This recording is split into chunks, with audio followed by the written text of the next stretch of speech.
నేను ఆ రోజు ఇంజనీరింగ్ కాలేజీలే ప్రారంభించకూడదు అనుకోండి. ఏమయ్యేది?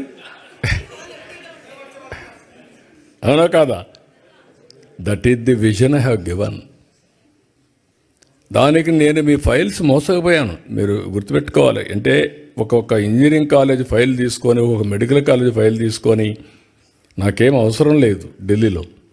వాళ్ళ దగ్గరికి పోయి వాళ్ళకు భోజనం పెట్టి డిన్నర్లు ఇచ్చి అడుక్కొని మీరు మాకు ఇవ్వండి ఇవి అని చెప్పాను. ఎందుకంటే ఫ్యూచర్ చూశాను కాబట్టి ఆ రోజు మీకు చేశాను అవన్నీ. రెండోది, మీరు చూస్తే ముఖ్యమంత్రులు అంటే పెత్తందారులుగా ఉంటాం. నేను బిల్ గేట్స్ని కలవాలా. నేను ఫోన్ చేసి అడిగాను అంబాసిడర్ని, chief minister I want to meet him అని. ఆయన ఎవరిని కలవడం లేదండి, మిమ్మల్ని కూడా కలవడు, రాజకీయ నాయకులతో నాకేం పని లేదంటున్నాడు అన్నారు. లేదు నాకు పని ఉంది ఆయనతో, ఒక 10 నిమిషాలు ఇమ్మనండి అన్న. సరే అవసరమైతే మీరు రండి, కాక్టైల్ పార్టీ ఉంది అందులో జాయిన్ కామన్నారు. నేను వచ్చి కాక్టైల్ పార్టీకి వచ్చి నెక్స్ట్ డే పేపర్లో హెడ్లైన్స్ వేసి ఈయన కూడా పార్టీలో చేరిపోయాడని.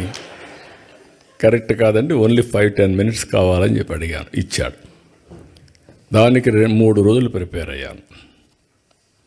ప్రిపేర్ అయ్యి విజన్ డాక్యుమెంట్ విజన్ చేసి ఒకటే మాట చెప్పాను నేను ఆయనకి.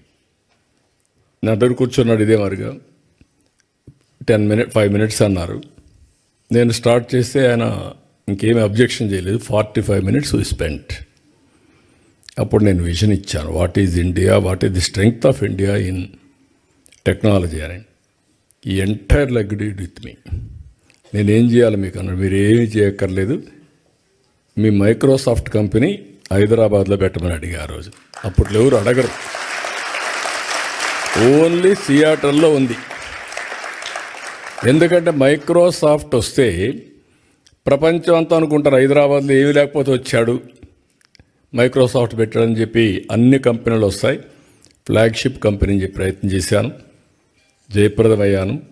ఈరోజు గర్వంగా చెప్తున్నా, ఆ మైక్రోసాఫ్ట్ హైదరాబాద్కు వచ్చింది కాబట్టి తెలుగు బిడ్డ నాదెళ్ల సత్య సీఈఓగా తయారయ్యాడు ఆ కంపెనీకి. That is the elevation, that is the spirit.